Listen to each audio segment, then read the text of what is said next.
Land of smiles বা হাসির দেশ থাইল্যান্ড আর বিশ্বের অষ্টম আশ্চর্য আঙ্কর ভাট এর দেশ কম্বোডিয়া। পাশাপাশি থাকা দুটি দেশ যাদের ধর্ম এক, সংস্কৃতি এক, এমনকি খাদ্যাভ্যাসেও মিল প্রচুর। কিন্তু 2025 সালে এসে এই দুই ভাই আজ একে অপরের দিকে বন্দুক তাক করে আছে।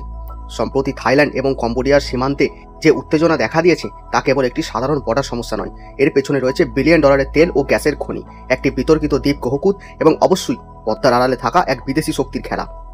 আর এই পুরো ঘটনায় ভারতের স্বার্থ বা ইন্টারেস্ট ঠিক কোথায়? কেন ভারত এই সংঘাতের দিকে কড়া নজর রাখছে? এসো আজকের ভিডিওতে ডিকোড করি থাইল্যান্ড কম্বোডিয়ার সংঘাতের আসল কারণ এবং এর জিও পলিটিক্যাল সমীকরণ। নমস্কার, তোমরা দেখছো সীমানার ওপারে। তো চলো শুরু করা যাক। এই মুহূর্তে ঝগড়ার প্রধান কেন্দ্রবিন্দু হলো জলসীমা এবং একটি দ্বীপ যার নাম কোহকুত। থাইল্যান্ড উপসাগরের প্রায় 26,000 বর্গ কিলোমিটার এলাকা নিয়ে এই দুই দেশের মধ্যে বিবাদ হচ্ছে বহুদিনের। কেন? কারণটা হলো এনার্জি বা শক্তি। ভূতাত্ত্বিকদের মতে এই বিতর্কিত সমুদ্র এলাকার নিচে রয়েছে প্রায় 11 ট্রিলিয়ন কিউবিক ফিট প্রাকৃতিক গ্যাস এবং বিপুল পরিমাণ তেল, যার বর্তমান বাজার মূল্য কয়েক বিলিয়ন ডলার। 2001 সালে দুটি দেশ একটি এমওইউ স্বাক্ষর করেছিল এই সম্পদ ভাগাভাগি করার জন্য, কিন্তু 2024-25 সালে এসে থাইল্যান্ডের জাতীয়তাবাদী দলগুলি দাবি করছে যে এই এমওইউ এর মাধ্যমে থাইল্যান্ড তার সার্বভৌমত্ব হারাতে পারে এবং কোহকুত দ্বীপটি কম্বোডিয়ার হাতে চলে যেতে পারে। যদিও কম্বোডিয়া বারবার বলেছে যে তারা দ্বীপটি চায় না, তারা শুধু সমুদ্রের নিচের সম্পদ চায়। কিন্তু বিশ্বাস কে করবে? এই অবিশ্বাস থেকেই সীমান্তে নতুন করে সেনা মোতায়েন এবং ছোটখাটো সংঘর্ষের ঘটনা ঘটছে। কিন্তু বন্ধুরা, এই শত্রুতা নতুন নয়, এর শেকড় অনেক গভীরে। ইতিহাসের পাতায় তাকালে দেখা যাবে যে আজকের থাইল্যান্ড বা তৎকালীন সিয়াম এবং কম্বোডিয়া বা খমের সাম্রাজ্য একে অপরের চিরশত্রু। সবচেয়ে বড় উদাহরণ হলো প্রিয়া বিহার মন্দির। নবম শতাব্দীতে তৈরি এই হিন্দু মন্দিরটি, যা পরে বৌদ্ধ মন্দিরে রূপান্তরিত হয়, পাহাড়ের চূড়ায় অবস্থিত। 1904 সালে ফরাসিরা যখন ম্যাপ তৈরি করে তখন ভুল করে এই মন্দিরটি কম্বোডিয়ার ম্যাপে দেখিয়ে দেয়, যদিও ভৌগোলিকভাবে এটি থাইল্যান্ডের দিকে ঢালু। 1962 সালে আন্তর্জাতিক আদালত রায় দেয় যে মন্দিরটি হচ্ছে কম্বোডিয়ার, কিন্তু মন্দিরে ঢোকার প্রধান রাস্তাটি থাইল্যান্ডের দখলে থাকে।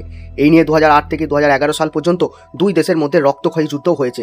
2025-এ এসে সেই পুরনো ঘা আবার দগদগে হয়ে উঠেছে। দেখো, যে কোনো আধুনিক সংঘাতে একটি ড্রাগন সবসময়ই থাকে, এখানেও তার ব্যতিক্রম নয়। এই সংঘাতে আগুনে ঘি ঢালছে চীন। কম্বোডিয়া বর্তমানে দক্ষিণ পূর্ব এশিয়ার চীনের সবথেকে বিশ্বস্ত বন্ধু, বা বলা যায় যে আয়রন ক্ল্যাড ফ্রেন্ড। চীন কম্বোডিয়াতে রিয়াম নেভাল বেস তৈরি করেছে, যা থাইল্যান্ডের জন্য এবং আমেরিকার জন্য বিশাল মাথা ব্যথার কারণ। থাইল্যান্ডের ভয় চীন কম্বোডিয়াকে ব্যবহার করে থাইল্যান্ড উপসাগরে নিজের আধিপত্য বিস্তার করতে চাইছে। এছাড়াও চীন কম্বোডিয়াতে ফুনান টেকো খাল খনন করেছে। এই প্রজেক্টটি কম্বোডিয়াকে ভিয়েতনাম নির্ভরতা থেকে মুক্তি দেবে ঠিকই, কিন্তু অনেক বিশ্লেষক মনে করেন এই খালটি চীনের মিলিটারি প্রয়োজনে ব্যবহার হতে পারে। থাইল্যান্ড মনে করেছে যে কম্বোডিয়া চীনের প্রক্সিতে পরিণত হয়েছে, যা এই অঞ্চলে ভারসাম্য নষ্ট করছে। এখন প্রশ্ন হলো, এই দুই প্রতিবেশী ঝগড়ায় ভারতের কি যায় আসে? উত্তরটা হলো অনেক কিছু যায় আসে। তার মধ্যে number 1, act east policy. Bharat তার অ্যাক্ট ইস্ট পলিসির মাধ্যমে দক্ষিণ পূর্ব এশিয়ার দেশগুলোর সাথে সম্পর্ক মজবুত করছে। ভারত থাইল্যান্ড এবং কম্বোডিয়া উভয়ের সাথেই ভালো সম্পর্ক বজায় রাখে। এই অঞ্চলে অস্থিরতা মানে ভারতের বাণিজ্য এবং কানেক্টিভিটি প্রজেক্টগুলো বাধার মুখে পড়া। 2, চীনের প্রভাব। এটাই ভারতের সবথেকে বড় চিন্তার কারণ। থাইল্যান্ড উপসাগরে চীনের উপস্থিতি বাড়লে তা সরাসরি আন্দামান সাগরের নিরাপত্তার জন্য হুমকি হতে পারে। কম্বোডিয়া পুরোপুরি চীনের পকেটে চলে গেলে আসিয়ান জোটে ভারতের প্রভাব বিস্তার করা কঠিন হয়ে পড়বে। দেখো, ভারত চায় না যে এই অঞ্চলে চীনের একচেটিয়া আধিপত্য থাকুক, তাই ভারত থাইল্যান্ডের সাথে যেমন মিলিটারি এক্সারসাইজ মৈত্রী করে, তেমনই কম্বোডিয়ার সাথে সাংস্কৃতিক ও কূটনৈতিক সম্পর্ক বজায় রাখে। ভারত চাই এই সমস্যার সমাধান দ্বিপাক্ষিক আলোচনার মাধ্যমে হোক, কোনো তৃতীয় পক্ষ মানে চীনের হস্তক্ষেপ ছাড়াই, কারণ ঘরের ঝগড়ায় বাইরের লোক ঢুকলে ক্ষতি ঘরের লোকেরই হয়। পরিশেষে বলা যায় যে থাইল্যান্ড এবং কম্বোডিয়া উভয় দেশই বৌদ্ধ ধর্মাবলম্বী এবং শান্তির বার্তা বহন করে, কিন্তু তেল, গ্যাস এবং উগ্র জাতীয়তাবাদ আজ তাদের যুদ্ধের দ্বারপ্রান্তে দাঁড় করিয়েছে। তোমাদের কি মনে হয়, এই সংঘাতে চীনের ভূমিকা কি দক্ষিণ পূর্ব এশিয়াকে নতুন কোনো বিপদের দিকে ঠেলে দিচ্ছে? ভারত কি পারবে এই অঞ্চলে শান্তির দূত হিসেবে কাজ করতে?